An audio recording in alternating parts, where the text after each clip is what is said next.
여러분 안녕하십니까? 톰 라이트의 신학을 소개하는 영상입니다. 마태복음을 읽으면서 문맥적으로 그분의 주장이 얼마나 잘 성경과 어울리는지 확인하는 작업을 지속하고 있습니다. 지금까지 마태복음 11장까지 거의 매장 각 장을 빠짐없이 간략하게 코멘트를 하면서 문맥의 흐름을 짚어봤는데요. 마태복음이 방대하다 보니까 지루할 것 같아서 좀 건너뛰면서 핵심된 부분만을 설명드리겠습니다. 천국을 직접 설명한 부분이 있습니다. 마태복음 13장에서 예수님이 직접 천국은 마치 이와 같다 하고 비유로 하신 말씀이 있는데, 그것이 천국의 비유입니다. 7번의 비유를 통해서 한 가지의 주제, 즉 예수님이 천국이 임하였다라고 하신 그 메시지를 비유로 설명하신 내용입니다.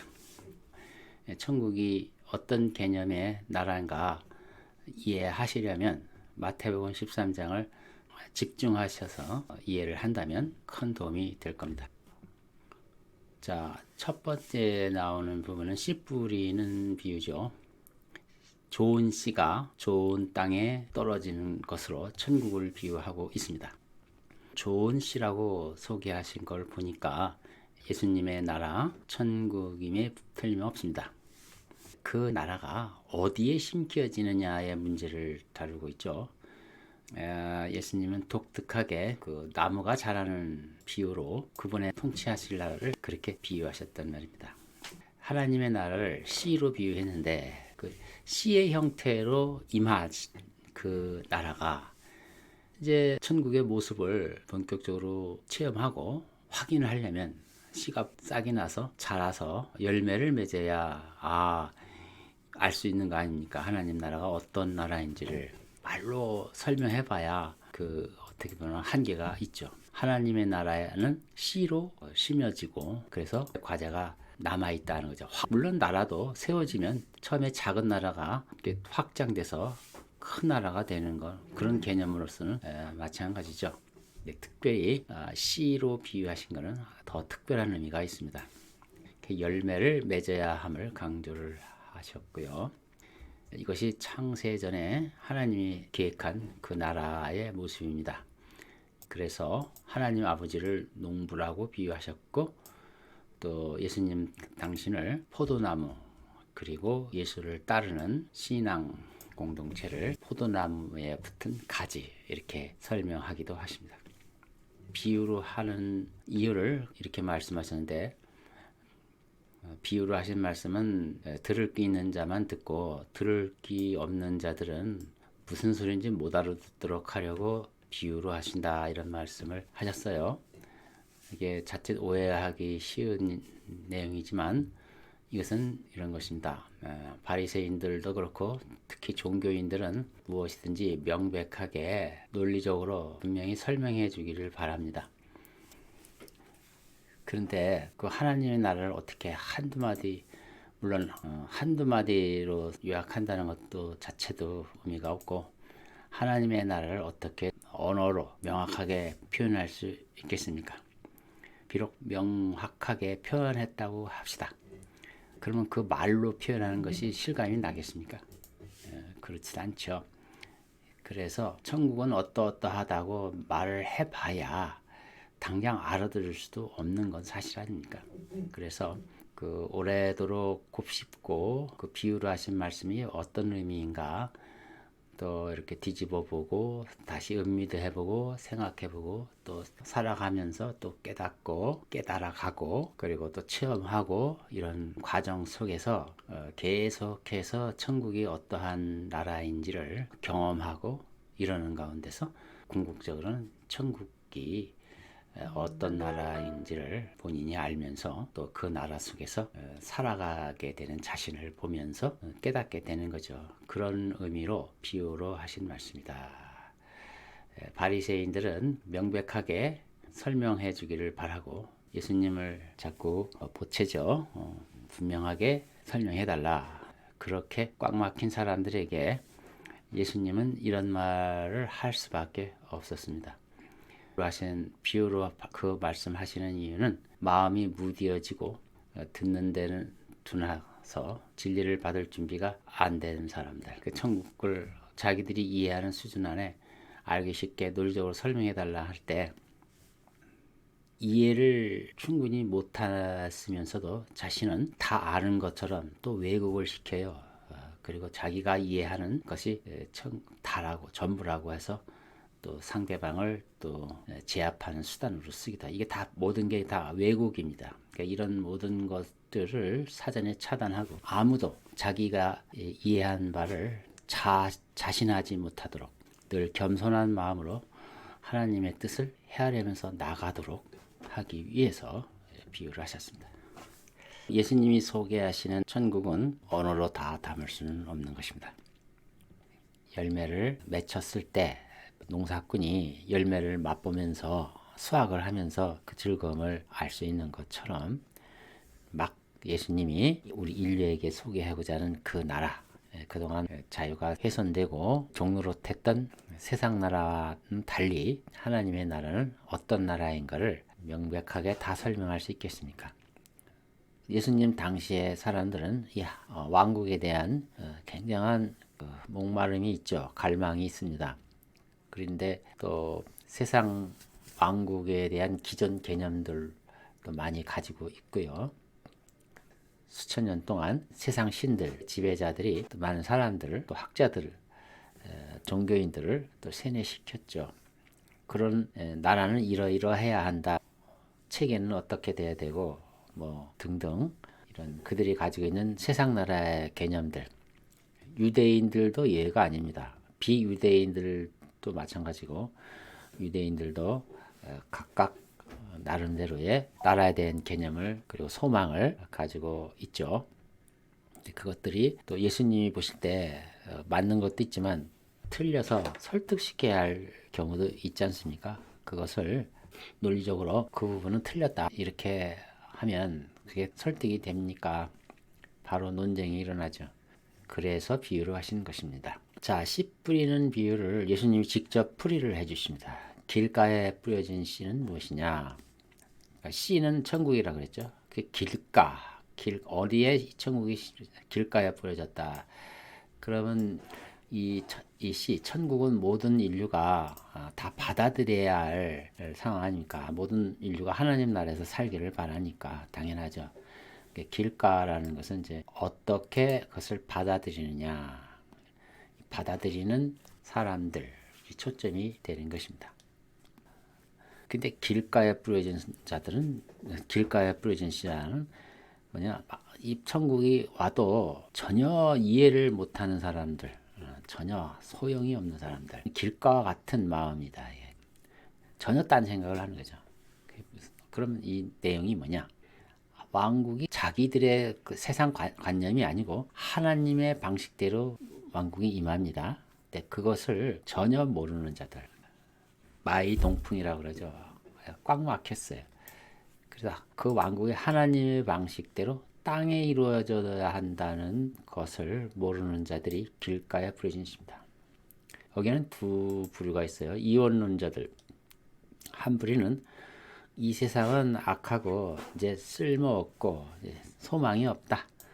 전혀 가치도 없고 그래서 궁극적인 나라가 존재한다면 그것은 더러운 이 세상이 아니고 하나님이 계신 영적인 나라일 것이다 해서 하나님의 궁극적인 나라가 땅에 이루어져야 한다는 사실을 완전히 초장부터 제거하는, 그러니까 아예 그런 생각조차 하려고 하지 않은 자들, 그들이 이제 길가에 뿌려진 대표적인 내가 이원론자들입니다.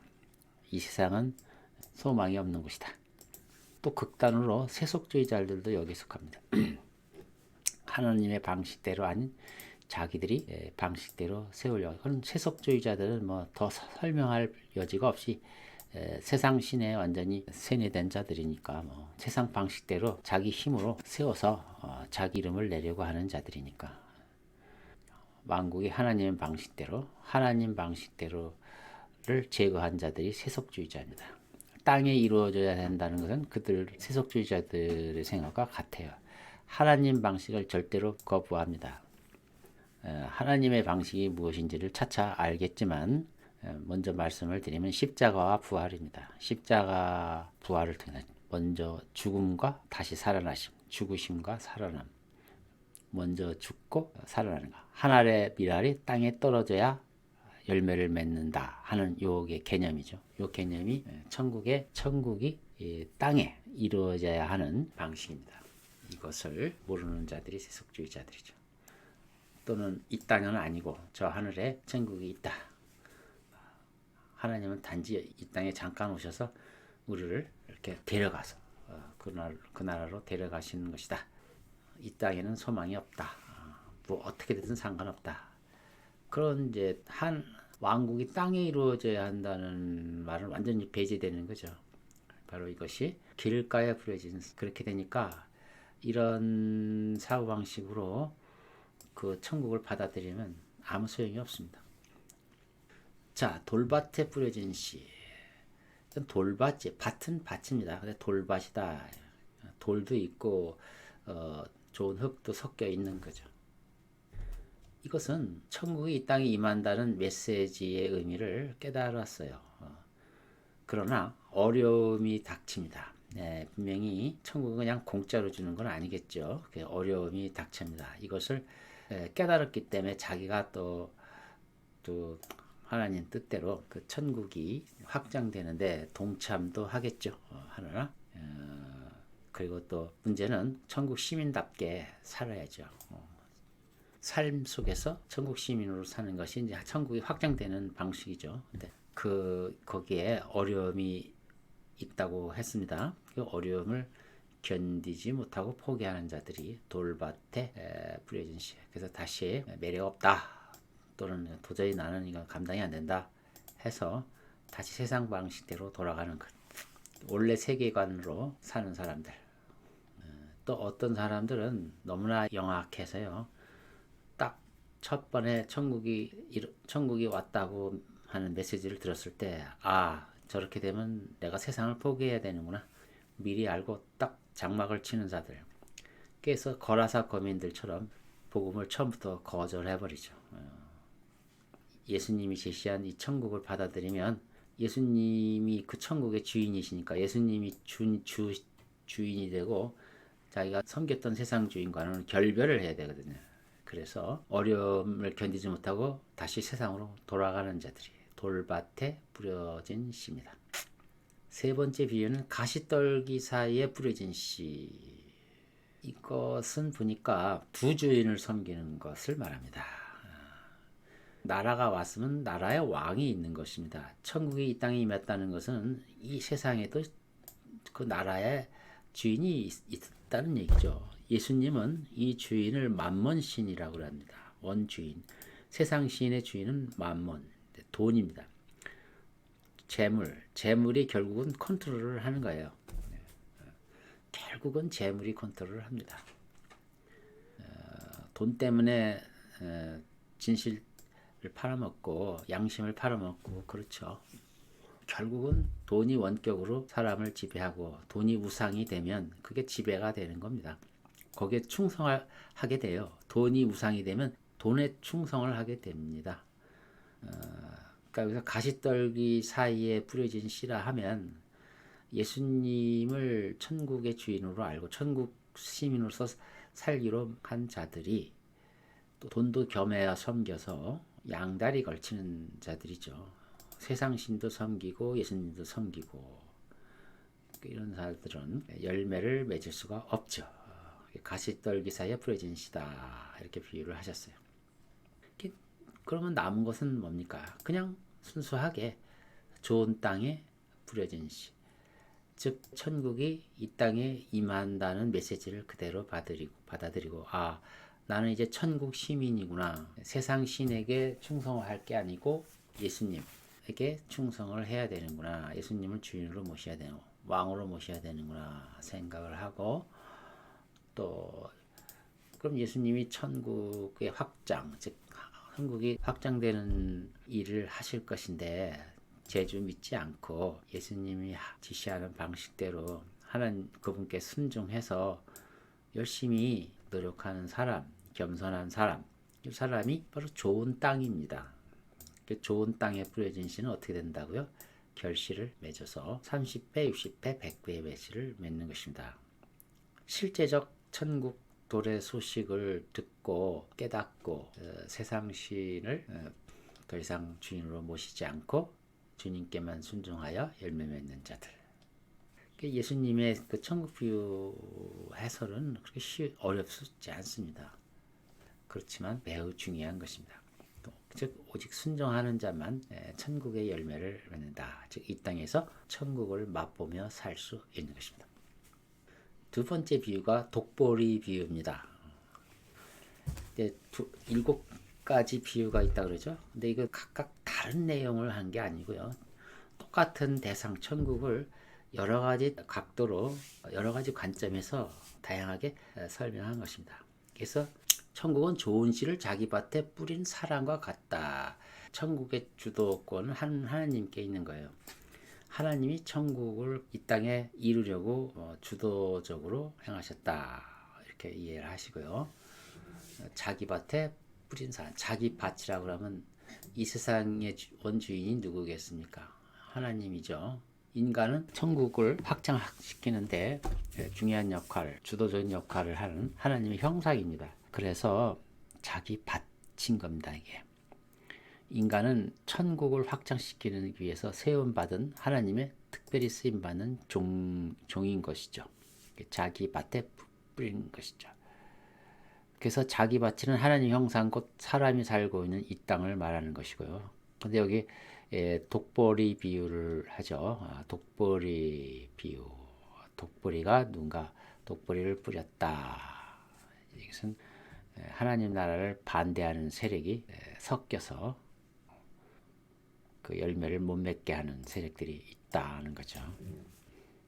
하나님 나라를 반대하는 세력 중에서 성경에서 분명히 지시한 세력들은 뱀의 후손들입니다.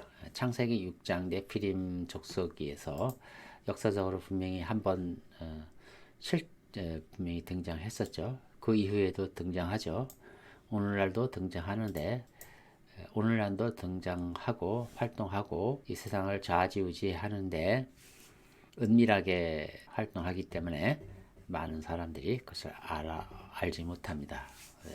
천국 시민들은 그걸 일단 알아야 합니다. 독보리가 뿌려져서 하나님의 나라를 방해하는데 제자들이 뽑아야 될까요? 그러면 독보리를 어떻게 할까요? 하니까 가만두어라. 가만두어라. 뿌리 뽑으면 어떻게 돼요? 좋은 씨도 다칠 수도 있다. 그렇게 말하셨어요. 여기에는 궁극적으로 천국이 임하는 형태는 평화입니다. 평화. 폭력을 절대로 쓰지 않습니다. 천국은 폭력으로 임하는 나라가 아니다. 그래서 또 에베소서에서는 이 전쟁은 혈과 육의 전쟁이 아니라고 또 분명히 하셨죠. 혈과 육의 전쟁이란 힘으로 상대를 제압하는 전쟁을 말합니다. 군대를 써서 굴복시켜야 되지 않습니까? 그런 이 하나님의 방식이 바로 그거예요. 십자가와 부활이라는 독특한 방식으로 나라를 확장해 가는 것입니다. 예수님도 그렇게 하셨어요. 예수님은 천군 천사를 부릴 수 있는 권세가 있었음에도 불구하고 그렇게 하셨죠. 명백한 겁니다. 독보리를 가만 놔둬라 하는 것은 바로 숨겨진 결정적인 무기, 십자가와 부활이라는 무기가 있기 때문에 독보리가 있어도 가만 놔둬라는 것입니다. 천국이 확장되는 방식이 세상 나라가 확장되는 방식이 참으로 다르다는 것을 여기서 이 비유에서도 알 수가 있습니다. 자, 겨자씨 비유를 봅시다. 겨자씨 비유는 씨 뿌리는 비유와는 달리 이 천국이 어떻게 확장되어져 나가느냐를 설명하는 내용입니다. 자, 씨를 뿌리면 싹이 나려면 참 오랜 시간이 걸리죠. 싹이 나서 또 잎사귀가 피고 꽃이 맺어지고 또 열매를 맺으려면 상당한 시간이 필요합니다. 조금씩 천국의 내용들이 확장되는 것을 볼 수가 있는 것이죠. 겨자씨 비유도 그런 방식으로 추가적인 내용을 복충하고 있습니다. 첫 번째 씨 뿌리는 비유의 틀에서 그 문맥에서 벗어나면 안 됩니다. 천국을 설명하는 과정 속에서 겨자씨 비유는 이게 처음에는 아주 작은 미미하게 시작되는 것 같이 보여도 이게 하나님의 방식이 또 그렇게 느껴져요. 원래 미미하게 시작하는 것 같이 보여도 나중에는 큰 나무가 돼서 많은 새들이 나무에 깃들인다. 천국의 궁극적인 승리를 그렇게 설명을 하고 있는 것이죠. 복음 안에 있는 이 폭발력을 그렇게 설명하고 있습니다. 그냥 쓸어버리고 일거에 제압해서 바로 세우고는 쉽죠. 이것이 세상 방식이고요. 그렇게 잘하면 잘할수록 그것은 바벨론 신 같은 모습일 겁니다. 제우스 신 같은 것일 것입니다. 그러나 하나님의 방식, 하나님은 그런 폭력적인 신이 아닙니다. 자, 누룩 비유. 이 누룩 비유도 천국이 어떻게 퍼져나가는지를 설명하는 거죠. 반죽에 들어가는 누룩은 아주 작은 양이지만 서서히 발효돼서 전체를 붙들게 합니다. 이것이 천국이 세상에 퍼져 뜻을 땅에 이루는 방식인데요. 근본주의에서는 전혀 반대로 설명하고 있어요. 누룩은 본래 성경에서는 거짓 교리로 자주 비유를 들었기 때문에 여기서도 바로 이건 로마 카톨릭이 퍼지는 내용이다 라고 말하는데, 너무 언어를 이렇게 수학 공식처럼 대입을 해서 성경을 해석하는 것은 참으로 위험한 방식이다 이런 것을 기억하셔야 되겠습니다. 전체 문맥에서 벗어나지 않으려면 이 누룩 천국 비유가 씨 뿌리는 비유에서 누룩 비유로 이어졌을 때 그 문맥이 그대로, 그 틀이 그대로 유지돼야 됩니다. 그러려면 천국의 특성을 설명하는 것일 뿐이지 이게 무슨 또 다른 어떤 기독교 역사의 어떤 다른 종파를 고발하기 위해서 이런 비유를 했다 이렇게 생각하는 것은 너무나 편협한 성경 해석인 것입니다. 하나님 나라가 이 땅에 이루어져야 한다는 문맥에서 보면은 씨 뿌리는 비유, 독보리 비유, 겨자씨 비유, 누룩 비유는 온 세상이 주 앞에 무릎 꿇는 궁극적인 하나님 나라, 이것을 그림으로 그려주신 것입니다. 사도 바울도 하늘과 땅 모두가 예수 이름 앞에 무릎을 꿇고 세상 만물이 하나 되게 하는 것이 하나님의 원계획이라고 하셨습니다. 바로 이게 천국의 모습이죠. 이게 당연히 아주 예수님이 작정하고 천국을 설명하려고 비유를 하셨을 때 이렇게 누룩 비유는 적절한 비유인 것입니다. 이것을 누룩은 거짓 교리라든지 또 겨자씨는 큰 나무가 돼서는 안 되는 비정상적인 나무라든지 또 공중의 새들은 종종 마귀 집단으로 비유됐으니까 이렇게 비정상적인 천국 이렇게 해석하면 완전히 문맥에서부터 벗어난 이야기입니다. 이렇게 단어들을 수학 공식처럼 대입해서 해석하는 것이 성경적 해석이 아니라는 것을 꼭 기억하시기 바랍니다. 예수님의 비유의 주제는 천국을 이 땅에 이루신다는 것입니다. 이것은 창세전 계획이라고 하셨고요.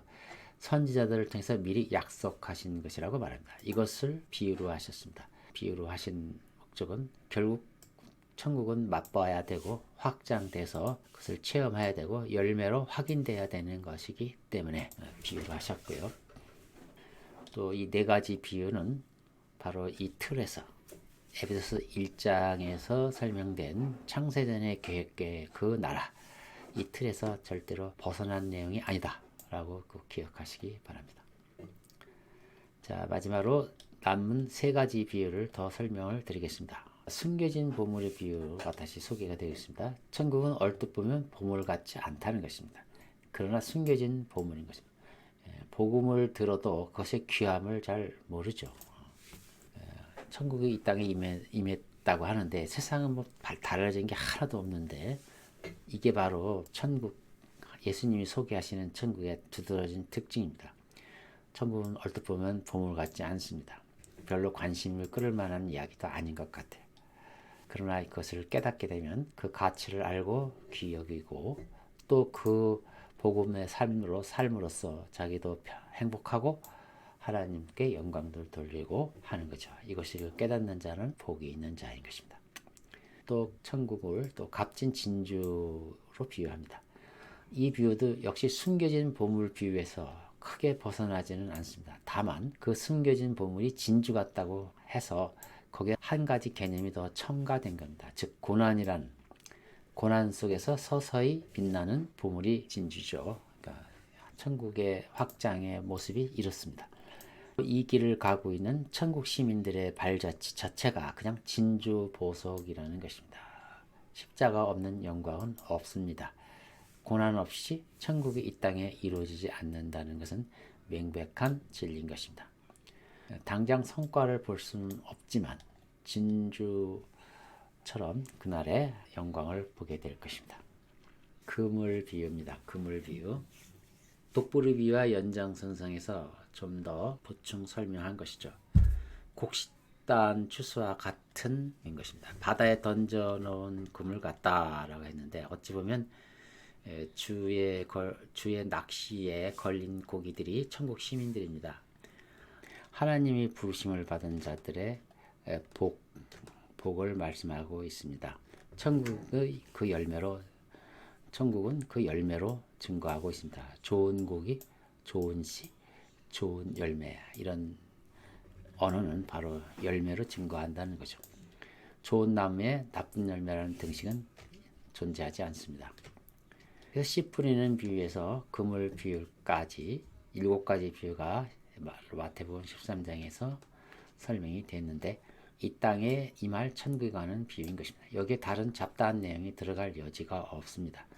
지금 주님은 창세전 하나님 계획을 설명하고 계십니다. 이방신들처럼 복수하시고 안가품하시는 하나님으로 인식하지 말라는 것입니다. 천국 설교는 하나의 큰 주제입니다. 즉 우주적인 관점을 말하는 것입니다. 그래서 에베소서 1장을 배경을 깔고 이해를 해야 합니다. 마무리를 하면서 이렇게 말씀하십니다. 이 비유를 깨닫는 자들은 보물창고에서 보물을 꺼내어 오는 집진과 같은 일을 하는 자들이다. 그렇게 하셨어요. 여기에 동참하는 것은 하나님의 일을 대신하는 것이다 라는 뜻이죠. 뜻이 하늘에서 이루어진 것 같이 땅에도 이루어내는데 쓰임받는 일꾼들, 하나님의 종들이죠. 곧 세상에서 하나님의 나라를 세우는 하나님의 자녀들을 격려하기 위해서 이렇게 말씀하십니다. 보물창고에서 보물을 꺼내오는 집주인과 같은 일을 하는 자들, 기억하시기 바랍니다. 이 전체적으로 봤을 때 예수님이 천국 임하는 거에 단추를 처음 문을 여신 거죠. 예수님이 이 천국을 가지고 오신 분입니다. 공생의 3년 동안 하신 모든 사역이 바로 이 일을 위해서 하신 것입니다.